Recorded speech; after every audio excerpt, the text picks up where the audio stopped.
Tonight, ABC 10 can announce it's won a lawsuit against Governor Gavin Newsom seeking to obtain public records of secret meetings between Newsom staff and PG&E.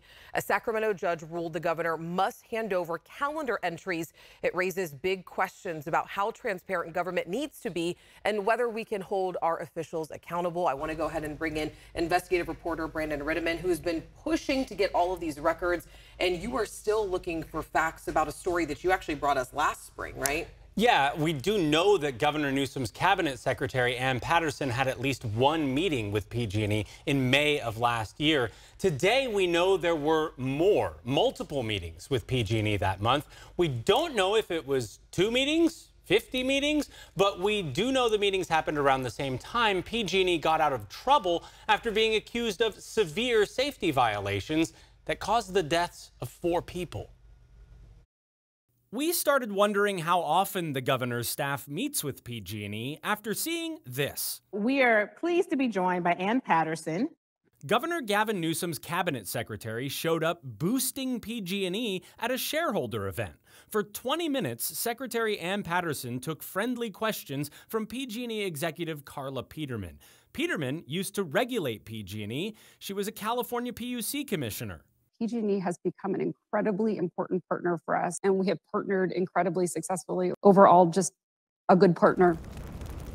This meeting came only days after the current PUC commissioners voted to let PG&E off without admitting wrongdoing for this, the Zog fire, sparked by a PG&E power line left on during a windstorm.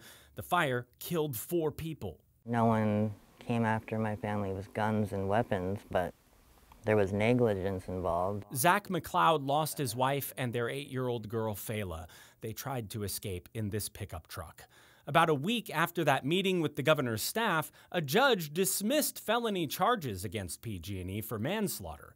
And when we asked to see records showing how many other meetings Secretary Patterson had with PG&E about this time, the governor's office refused to show us the records. Concealing documents, withholding documents, should very much be the exception rather than the rule. And it says so right in the state constitution. Exactly. David Loy is the top lawyer with the nonpartisan First Amendment Coalition. The public has a compelling right to know the full story here, not just the official story. And that's why this ruling is so important. In court this week, the governor's lawyer argued that calendar entries should never have to be released to the public. These meetings were intended to be confidential. What the governor is asserting in the court's opinion. I don't agree with that. Judge Shelley Ann Chang blasted the governor's office for making naive arguments, writing, "There is significant public interest in whether Ms. Patterson met with representatives from PG&E during this time period." The public has a compelling interest in knowing who has the ear of the governor or the governor's staff. The governor does not have an absolute right to keep those meetings secret. This information belongs to the people. This is our information. These are our records. They're not the private property of the governor. Unfortunately, Governor Newsom is now in the exact same camp as Dick Cheney. Steve Zansberg is ABC 10's attorney in the lawsuit. Dick Cheney, who, when he was vice president, engaged in a whole number of meetings with representatives of the oil and gas industry, and he fought tooth and nail to keep the public from knowing. Now, those records of Dick Cheney's meetings eventually did come out, and multiple attorneys are telling us in our case they believe these records of meetings with Governor Newsom's office and PG&E will come out eventually, but they could be delayed further if the governor's office decides to appeal. Do we know if they are going to appeal yet? Yeah, we don't know. The governor's office has 2 months to decide that. We did ask, though, why the governor believes it's appropriate to hold secret meetings with PG&E.